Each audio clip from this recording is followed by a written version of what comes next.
이번 주일은 어버이 주일입니다. 나를 낳으시고 길러주신 어머니 언덕을 생각하며 효도를 다짐하는 주간이기도 합니다.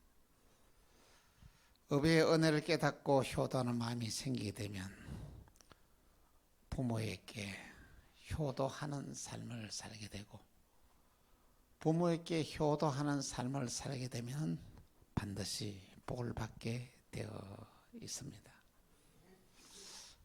7남매를 막내까지 대학까지 보낸 귀한 부모님이 계셨습니다.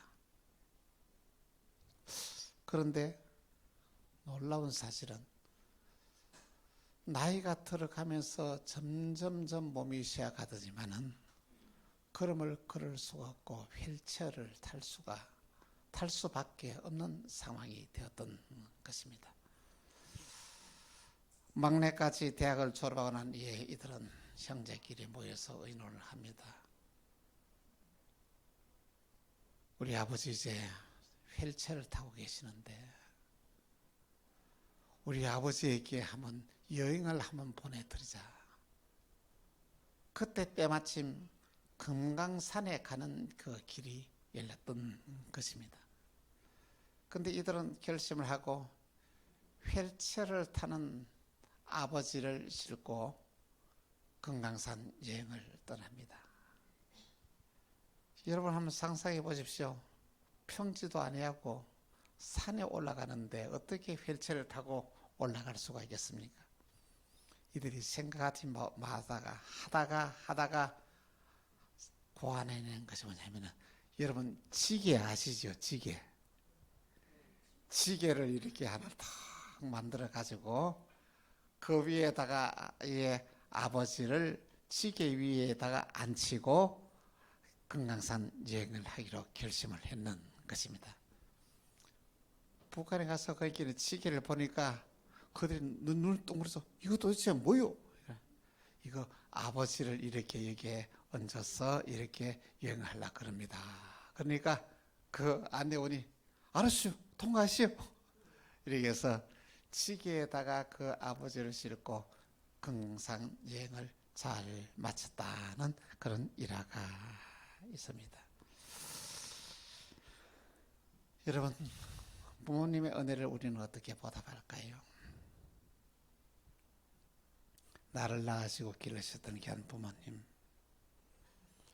오늘 이 시간에 우리 함께 어머니의 마음을 함께 불러보도록 하겠습니다.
그렇습니다.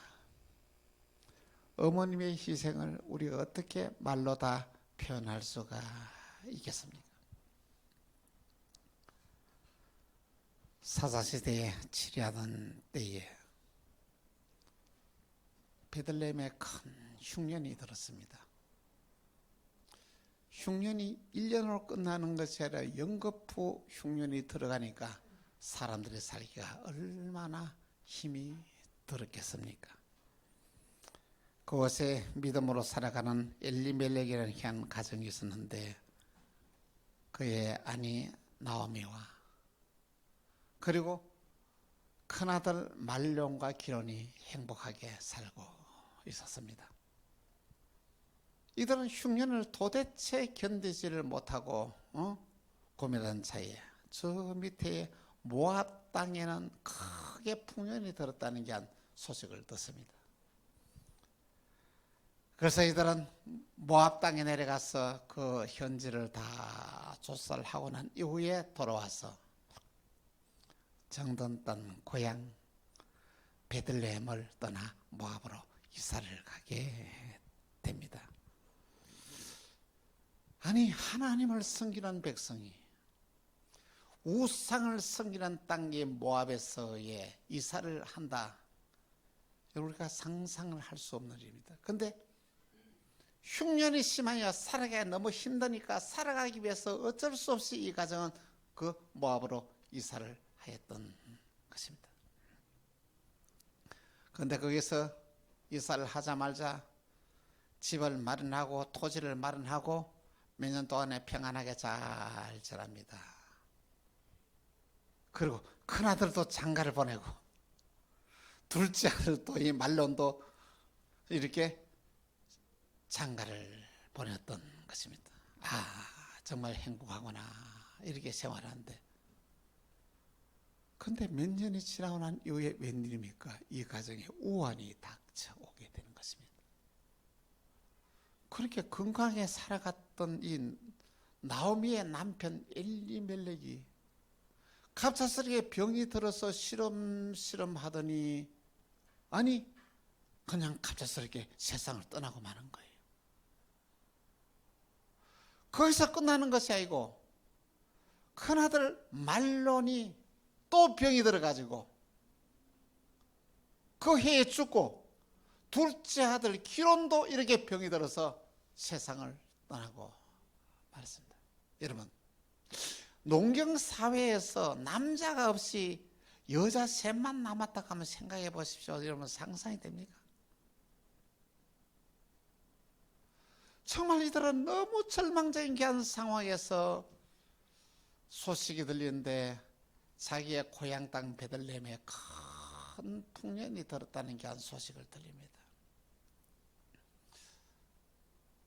이 나오미는 생각해 봅니다. 우리 가정에 왜 이런 우환이 찾아왔었을까? 남편을 잃어버리고 그 건장한 두 아들까지 잃어버렸단 말이죠. 그래서 생각하면서 결론이 뭐냐면 하나님이 나를 치신 거야. 하나님이 나를 든 거야. 떡집인 베들레헴을 버리고 우상을 섬기는 땅 그러니까 이거 모압으로 이사를 오고 왔으니 하나님이 나를 치신 거야. 그러고 난 다음에 어떤 결심을 하나님이 그래 이제 떡집인 고향 베들레헴으로 돌아가라 이런 결심을 합니다. 그 결심을 하고 그는 어떠면 큰 차부인 오르바를 부릅니다. 사랑하는 내 딸아 너희가 우리 가정에 시집 와서 너무 고생 많이 했다. 너의 착한 심성을 내가 다 잘 알고 있다. 그런데 지금 나에게는 소망이 없어. 너희들은 아직 젊었는데 한평생 이렇게 과부로 살 수 없는 것은 아니냐. 빨리 너희 친정으로 돌아가서 새 인생의 새 가정의 새 출발하라. 이렇게 권면을 합니다. 오르바는 그 소리를 듣고 난 뒤에는 이 시어머니는 나오미를 찾아와서 끌어안고 엉엉 울더니 그에게 이제는 자기의 친정집으로 돌아가게 됩니다. 이어서 나오미는 말합니다. 그 둘째 자부인과 루스에게 말합니다. 너도 너의 동서를 따라서 친정으로 돌아가라. 아직 너희가 아직 새파랗고 젊은데 새 출발을 해야 되지 않겠니? 이렇게 말하니까 아니 이 룻은 놀라운 말을 하게 됩니다. 그러더니 룻이 뭐라고 말하냐면은 룻기 1장 16절에서 17절에 이렇게 말합니다. 룻이 이르되 내게 어머니를 떠나며 어머니를 따르지 말고 돌아가라 강건하지 마옵소서. 어머니께서 가시는 곳에 나도 가고 어머니께서 머무시는 곳에 나도 머물겠나이다. 어머니의 백성이 나의 백성이 되고 어머님의 하나님이 나의 하나님이 되시리니. 내가 죽는 어머님 외에는 어머니께서 죽으시는 곳에 나도 죽어 거기에 묻힐 것이라. 만일 내가 죽는 일 외에 어머니를 떠나면 여호와께서 내게 벌을 내리시고 또 내리시기를 원하나이다. 이렇게 말씀을 했습니다. 여러분, 이런 며느리 보셨습니까? 아니,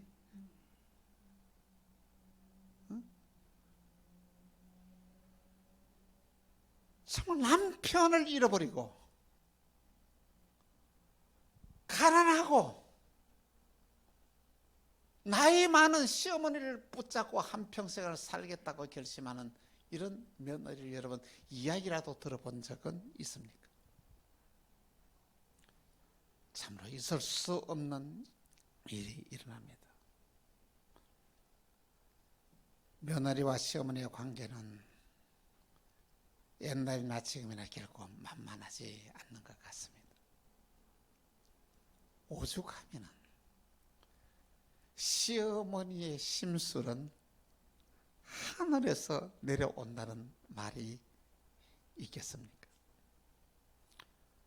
젊은 남편을 저 세상에 보내고 아무것도 없는 시어머니와 함께 살겠다고 결심하는 이 룻은 도대체 어떤 사람이었기 때문에 그에게 어떤 일이 일어나기 때문에 이런 결심을 하게 되었을까요? 그것은 뭐냐면 시어머니가 섬기는 하나님을 룻이 만난 것입니다. 오늘 저와 여러분이 신앙생활을 하면서 하나님을 만나면은 저와 여러분이 상상할 수 없는 놀라운 결단을 하게 됩니다. 그럼 믿었습니다. 부모를 공경하는 자에게 하나님이 반드시 복을 준다는 약속을 그는 믿었습니다. 그리고 시어머니와 함께하면 반드시 길이 열릴 놀라운 사실도 그는 깨달았습니다. 그래서 룻은 이렇게 말합니다. 어머니를 떠나며 어머니를 따르지 말라 강건하지 마옵소서. 어머니가 가는 곳에 나도 가고 어머니가 거하는 곳에 나도 거하며 어머니가 섬기는 하나님을 나도 섬기며 살겠습니다라고 이렇게 담대하게 단호하게 그렇게 말을 하였던 것입니다. 그래서 룻은 이제 시어머니와 함께 머나먼 길을 출발한다. 여러분, 지금이야 도로도 잘 닦아졌고 치안도 유지되는 시대에서 먼 길을 간다 하더라도 큰 문제가 있지만 그때 당시에 아니 여자 둘이 그 머나먼 길을 간다는 것은 엄청난 위험이 도사리고 있습니다. 언제 누구에게 어떻게 붙잡혀서 어떤 봉변을 당할지를 모르는 그런 시대였다는 것이죠. 그럼에도 불구하고 이들은 그 머나먼 길 모압에서 베들레헴까지 무사히 오게 되었습니다. 지난번에 성지 순례 때에 모압에서 베들레헴에 차를 타고 수시간을 이렇게 걸어오면서 그 광경을 이렇게 목격한 적이 있습니다. 참으로 험한 길이요 머나먼 길이었다는 것입니다. 그들이 베들레헴에 돌아왔습니다. 아니 베들레헴에 들어오니까 이 나오미의 생각이 어떻습니까? 옛날 게 다 떠오르지 않겠습니까? 사람들이 말합니다. 나오미가 돌아왔대. 나오미가 돌아왔대. 소문이 퍼지기 때문에 여러분 고향을 떠난 사람이 고향을 찾아온다는 걸 한번 생각해 보셨습니까? 그거는 성공해서 당당하게 고향 찾아가는 건 쉽지만은, 그가 나와서 말이야 홀딱 망하고 남편도 잃어버리고 두 아들도 잃어버리고 고향을 찾는다는 걸 여러분 상상해야 됩니까? 룻기 1장 20절에서 21절에 이렇게 말하고 있습니다. 같이 한번 읽읍시다. 시작. 나오미가 그들에게 이르되 나를 나오미라 부르지 말고 나를 마르라 부르라. 이는 전능자가 나를 심히 괴롭게 하셨음이니라. 내가 풍족하게 나갔더니 여호와께서 내게 비어 돌아오게 하셨느니라. 여호와께서 나를 징벌하시고 전능자가 나를 괴롭게 하셨거늘 너희가 어찌 나를 나오미라 부르냐. 나오미란 뜻은 뭐냐면은 기쁨이란 뜻이에요. 즐거움이란 뜻이에요. 그런데 마라는 뜻은 괴로움이란 뜻입니다. 나는 이렇게 기쁘지 않다, 즐겁지 않다, 나는 괴롭다, 나를 나오미라 부르지 말라고 말하라 불러라 그렇게 말을 합니다. 베들레헴으로 돌아온 이들의 삶은 막막했습니다. 그들은 비어있는 집을 임시 거처로 마련했습니다. 이제 그들이 베들레헴에서 새로운 인생이 시작이 되는 것입니다. 첫 번째 물건에 복을 주신 하나님입니다. 하나님은 나오미와 룻이 베들레헴에 왔을 때에 그 때가 어떻습니까? 농사를 다져서 추수하는 때였습니다. 그래서 이 룻이 말합니다. 어머니, 제가 이삭을 주워 오겠습니다 라고 이렇게 이삭을 주우러 이렇게 나갑니다. 참으로 놀라운 것은 여러분, 믿음의 사람에게는 하나님께서 위기를 당해도 피할 길을 열어주시는 거예요. 믿음의 사람은 자기의 잘못을 깨닫고 돌이키면 어떤 일이 생기냐면 하나님께서 축복의 문을 여시는 거예요. 하나님께서 우리가 저와 여러분의 세상을 살아가면서 하나님의 축복을 막으면 해도 되는 게 없습니다. 그런데 이상은 하나님의 축복을 열게 되면 이것 하면 이것 잘 되고 저것 하면 저것 잘 되고 막 이렇게 길이 열려지는 일이 생깁니다. 그런 모든 걸 다 잃어버렸습니다. 너무 가난하고 절망적인 상황이었습니다. 그런데 하나님은 이 가난하고 절망적으로 살아가는 룻의 가정에 물건의 축복을 열어주시는 거예요. 그의 삶이 풍족해지게 하나님께서 만드는데 뭐로 시작했습니까? 이삭 줍는 일로 시작하는 그의 가정이 하나님께서 뭐냐 풍성한 축복의 삶을 살게 하셨다는 놀라운 사실인 것입니다. 하나님이 그에게 축복의 문을 여는데 룻기 2장 8절에 보니까 이렇게 말씀하고 있습니다. 이삭을 주우러 갔더니 그 집 그 논 주인 누가서는 보아스였습니다. 보아스가 룻에게 이르되 내 딸아 들으라. 이삭을 주우러 다른 밭으로 가지 말며 여기서 떠나지 말고 나의 소년들과 함께 있으라.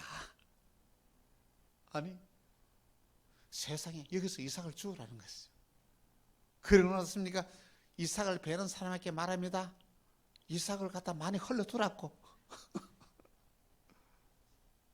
하나님이 축복의 문을 여시니까 그 참말로선 그곳에서 이방 여인으로서 아무 관계없는 그가 이 엄청난 하나님이 그에게 준 축복을 그는 누리게 되었던 것입니다. 그래서 이 보아스는 말합니다. 내 남편이 죽은 후로 내 시어머니에게 행한 모든 일이 온 백성에게 전파되었느니라.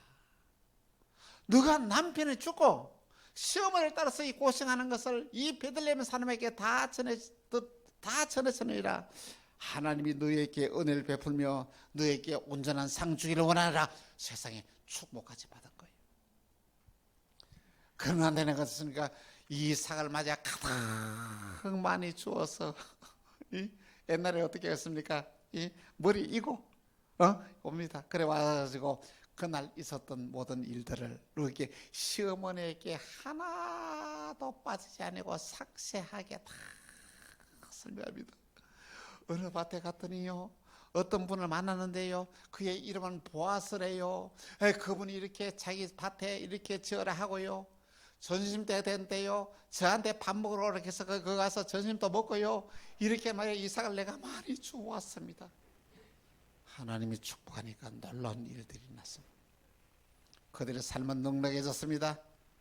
그들은 극적인 위기가 오히려 하나님의 축복을 받는 길이 열려지게 되었던 것입니다. 그는 모든 것을 잃어버렸지만은 풍족한 삶을 살았습니다. 여러분, 하나님이 저와 여러분을 축복하셔야 됩니다. 그래야 풍족한 삶을 살아갈 수 있습니다. 부자라고 해서 풍족한 삶 사는 게 아닙니다. 내가 가진 것 없더라도 풍족한 삶을 살아갈 수 있습니다. 여러분 주위 한번 가만히 보십시오. 많은 돈을 가지고 많은 재산을 가지고 있으면서도 너무너무 가난하게 살아가는 사람이, 불쌍하게 살아가는 사람이 너무 많습니다. 그런가 반면에 가진 것이 별로 없어도 여유 있게 풍족하게 살아가는 사람이 많이 있습니다. 이 사람이 진짜 축복의 사람이에요. 가진 것이 별로 없어도 베풀면서 살고 나누면서 살고 주면서 살아가는 이런 축복이 진짜 축복이라는 것이죠. 여러분, 많이 가진 것이 축복이 아니라 많이 쓸 수 있어야 진정한 축복의 삶이라는 것이죠. 이런 은혜와 축복의 삶이 여러분의 삶에 임하기를 주 예수 이름으로 축원합니다. 두 번째, 가정의 회복입니다. 하나님은 파괴되었던 이 룻의 가정을 회복시켜 주십니다. 참으로 놀라운 것은 룻이 구하지도 않는 일까지 하나님이 다 이루어주시고 선한 길로 인도하십니다. 전자신 하나님은 오늘 저와 여러분이 무엇이 필요한지 다 알고 계십니다. 내가 필요한 것을 알고 계실 뿐만 아니라 내가 필요한 모든 것을 하나님은 그때에 공급해 주십니다. 하나님은 룻을 축복하기 위하여 하나님께서는 이 베들레헴의 유력자인 보아스를 만나게 하셨습니다. 세상에 보아스가 룻을 볼 때마다 딱 첫눈에 봤는데 첫눈에 반해버리는 거예요.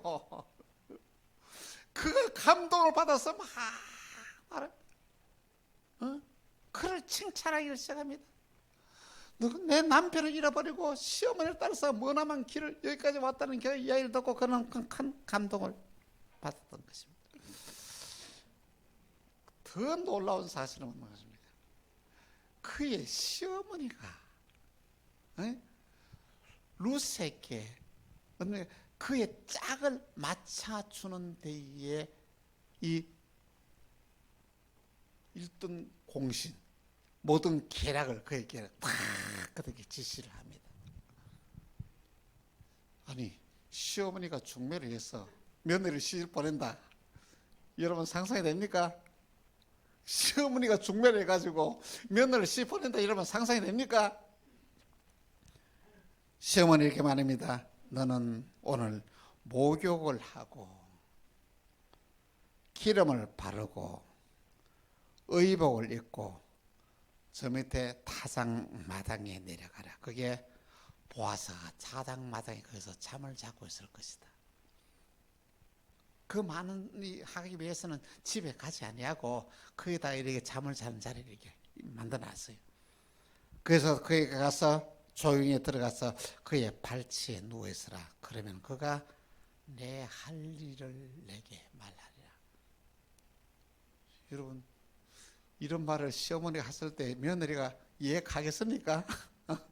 아니, 세상에 아무도 모르는 거 가서 가기는 목욕하고 옷 갈아입고 난 뒤에 남의 혼자 자는 그 보아스의 방에 들어가라는 이 말을 누가 들을 수 있겠습니까? 근데 놀라운 것은 룻은 시어머니가 시키는 그대로 합니다. 토를 달지 않습니다. 목욕을 합니다. 기름을 바릅니다. 옷을 갈아입습니다. 밤에 아무도 보지 못한 곳에 조용히 내려가서 보아스가 잠을 자고 있는데 살짝 이 금에 들어 발치에 이렇게 누워 있었어요. 근데 여러분, 보아스가 딱 잠을 자다 가버리면 이것도 주인이 자기 방에 들어와 누워 있어. 누구냐고 놀라 그러니까 루시 말한다. 나는 당신의 여종 루시오니 당신의 옷자락을 펴 당신의 여종에게 덮으소서. 이는 당신이 기업물을 잘 것입니다. 이 기업물을 잘한 것은 뭐냐면 이스라엘 백성들의 당시의 제도가 뭐냐면 희년이 되면은 잃어버렸던 자가 다 재산을 다 이렇게 자기에게 돌아오게 되었습니다. 근데 그 기업물을 자가 그 사람 다 죽어버렸어. 자 보세요. 누가 있었어요? 엘리멜렉이 죽어버렸습니다. 그의 두 아들도 죽어버렸습니다. 이제 어쩌면 그러면 그와 가장 가까운 사람이 이 기업을 묻게 되어 있는 거예요. 그렇습니까? 그 엘리멜렉과의 가장 가까운 사람이 그 기업을 묻는다는 것은 뭐냐면 그 책임을 지고 그 재산을 다 차지하게 되어 있다는 것입니다. 그때 이 보아스는 이렇게 말을 합니다. 그 다음날 그 주에 있는 자기보다 더 가까운 친척에 있는 사람을 이렇게 불러놔 놓고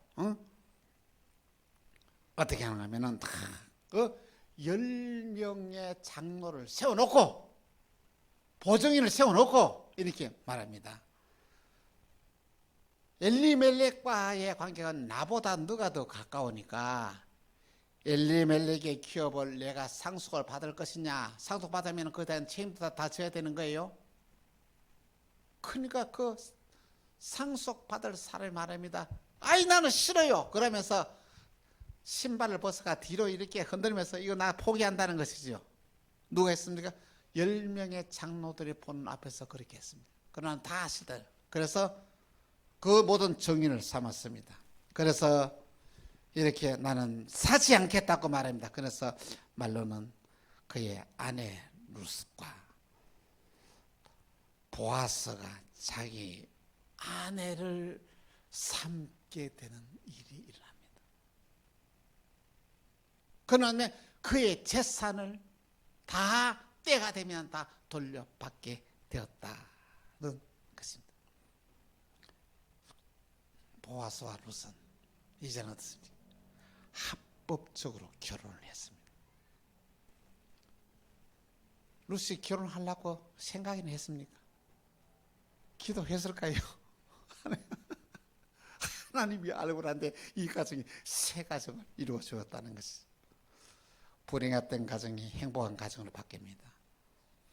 행복한 가정은 하나님 주시는 놀라우신 게 축복의 산물인 것입니다. 세 번째로 자녀의 축복입니다. 새 가정을 이룬 룻에게 하나님은 엄청난 복을 더하십니다. 베들레헴에 유력한 보아스와 결혼하였습니다. 그러난 다음에 어떻습니까? 하나님께서 이 보아스로 하여금 룻의 방에 들어가게 하더니만은 결혼하자마자 아기를 낳게 되었는데 그 아기의 이름이 누군지 아십니까? 오벳이 오벳.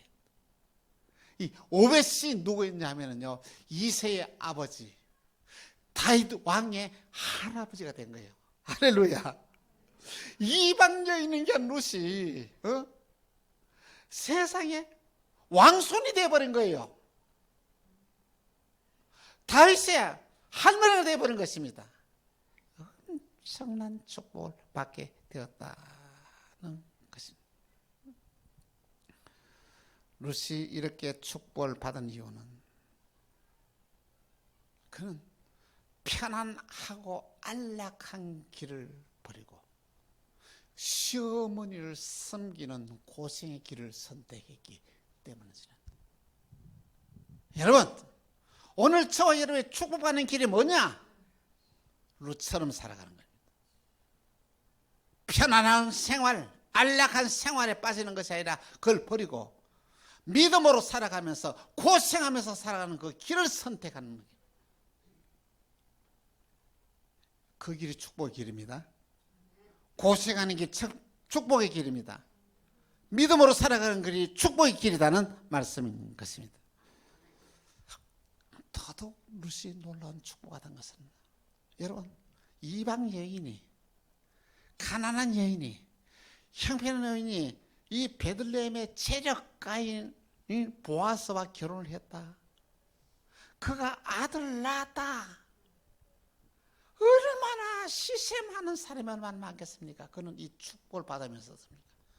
주위의 사람들로부터 수많은 칭찬을 받으면서 박수를 받으면서 이랬다. 이게 진짜 축복이에요.